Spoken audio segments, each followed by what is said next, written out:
Do you guys wonder what we're talking about as we're walking in the studio? Today, David was showing up Selena Pompiani's dance moves, so Yeah, if you're Selena, wondering. in fact, we should show this tomorrow on the We show. should. Because Selena has some dance moves that she's put out there on social media. I was trying to mimic those, but really it's Selena that needs to be doing it. It's Yes. really fun.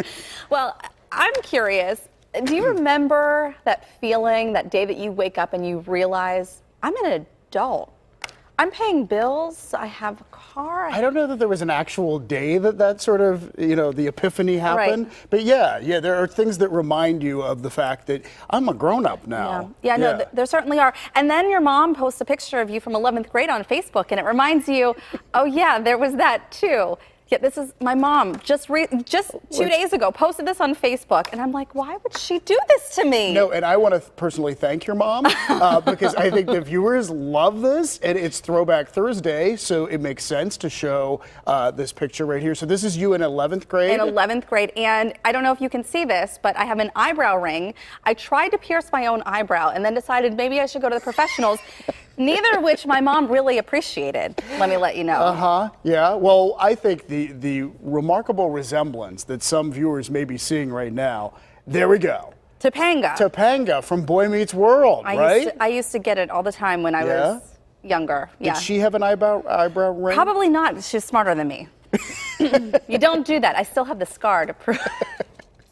Oh. See, there's just questionable things. Well, but you learn as you go, and now you're a grown-up. Well, so since I have to be embarrassed publicly, now we want to see your picture. Yeah, and I haven't seen this yet. I'm not sure why I agreed to this, but yeah. All right. That's not even fair, David. You look so much cooler than I do. This is how this went down, because I was not cool at all in high school. So I come, I have my little suit and tie on, and so we take the formal picture for the yearbook, and then the photographer says, let's have a little fun. Let's do something different. And then I want to show you our producer, Jill Neely, found... Oh, there we go, from the Breakfast Club. Now, see, I never even thought about this before, but with those pictures side by side, No, I don't you can know, see it. Anthony Michael Hall there, yeah. I need to see you without the glasses in high school, though. All right, well, maybe someday. Well, as we're adults now, definitely a transformation between eyebrow ring, Topanga Heather, and cool Breakfast Club kid David to now. What's happened to me now? We've come Not a as long cool. way. We've come a long way. And the transformations, it's part of our morning chat today because we wanted to talk about churches. There's Mary's Vines, which is opening soon. Yeah, this is a former Catholic church in Rankin, and in fact, it is being turned into, it was closed. It was abandoned for almost 10 years.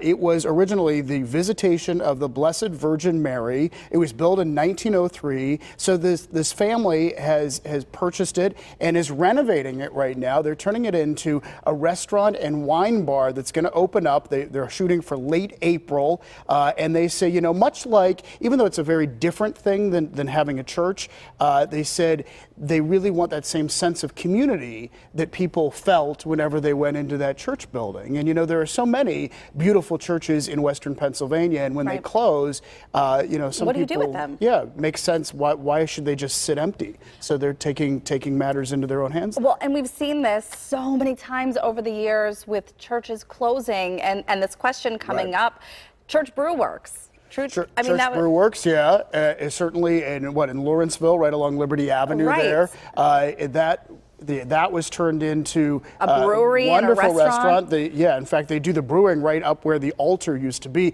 It's beautiful inside. I've been there many times. And then there's another location, another church, one of many. Altar Bar in the Strip District. This one's come actually full circle, too. Yeah, this is so interesting. So it reopened as a bar and was a bar and sort of a stage space for bands for many years. And now Orchard Hill Church from the North Hills has purchased it. They're in the process of renovating it, and they're going to reopen it later this year as a worship site there in the Strip District. So full circle. So this kind of brings up the question, what do you do with former churches, with churches that have closed? Maybe they have declining population, maybe the costs are too high to keep it open. What do you think? We want to take your opinion on this one, because do you think that it's a good idea for abandoned churches to be put to other uses, or should they only be used for religious services or maybe more community services? Right. So you can weigh in, and then we're going to share the results. You can weigh in on Facebook, on the Pittsburgh Today Live Facebook page, and also on Twitter. We want to know what you think about this. I do think that's interesting what the owners of Mary's Vine said, that it's a place to gather, and that's Right. a lot of people have said that as churches are closing, that it's not the building, Right. it's the people that make up the church and there are facility, so many important memories for people attached to churches. So you know, it's nice to think of it being repurposed in a way to be a gathering spot. But of course, we want to hear your opinion too. Yes. So make sure to go to our Facebook page, official Pittsburgh Today Live on Facebook. You can find us Twitter. there. We're on Twitter too. Yeah. Yeah, and So take our Instagram poll. for that matter. Okay, so this came out yesterday. A lot of people get engaged on holidays. Valentine's Day is one of the more popular ones, and Primanti Brothers wants to have you do that at one of their restaurants. Yeah, this is really a brilliant promotion on their part, I It really think. is. They want you to propose to your sweetie at a Primanti's restaurant, any of the locations, and then the deal is if you do it on Valentine's Day, they will pay for your wedding and reception. Now, there's a little bit of a catch, and that is that your wedding and reception is going to be part of a group wedding that In the will summer. happen in the summer at the Strip District Primanti's, the original Primanti's. So I think that actually could be a lot of fun. It could be. You might meet some new people and have some fun with that. But Right.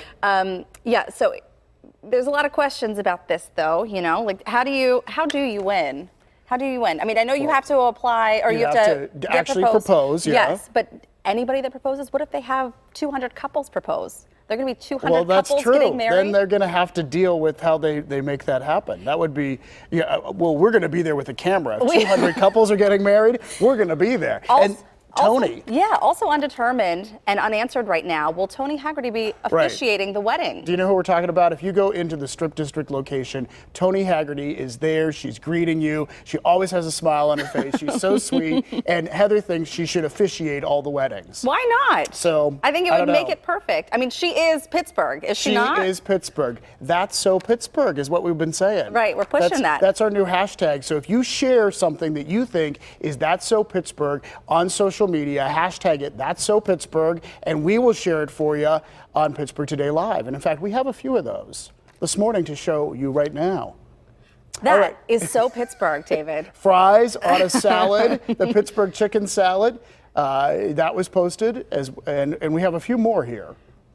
I only eat salad with French fries on it. It's the only way I eat my salad. Okay, this is actually That's posted recommended. by you. It was. So the Betsy Ann chocolate people are in the lobby of our building, set up these days leading up to Thanksgiving. It's Valentine's Day. Please don't make us go back in time.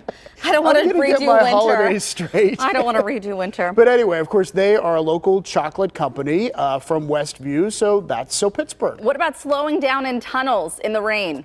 Yes, that is very Pittsburgh. There should be a special hashtag for that. That is very Pittsburgh. You know, we did a story once, John Shumway did a story about why people slow down going into the tunnels. Was there an answer? Well, it's some of it is psychological, and he found that if you painted the ceiling, this one expert said, if you painted the ceiling of the tunnels blue, it might feel more like it's the sky, and traffic might keep moving more. Now, PennDOT has not done that, but Seems like an expensive thing to test out and try. well, why doesn't not it? try it? I don't know. You know, keep maybe if things we all moving. pitch in.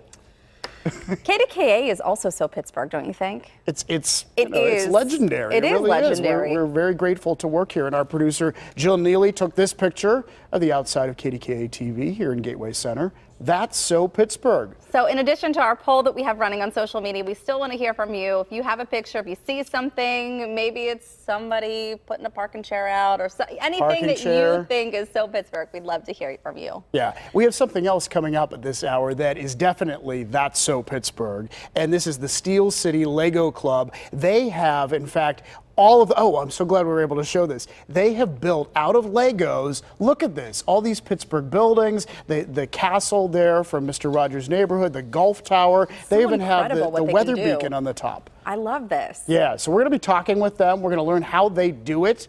and also learn about the Lego 2 movie coming out, right? It's a lot of fun. I can't wait to learn more about this. And this is a club. People get together to build these Yeah. things, so it's really neat. Also ahead this hour, look who is here with us. You may not be as surprised as we are because it's our regular Thursday guys, Doug Oster and Andy Amrine. They are going to answer for us their #1 most frequently asked questions since they started as guests on PTL many years ago. It'll be very interesting to find out what those questions are. Now, we're also in the kitchen this hour cooking up something special with Chef Bill Fuller and good friend Bonnie Diver as well. It's for this year's Recipe for Hope event, so stay with us as we check in with them ahead this hour.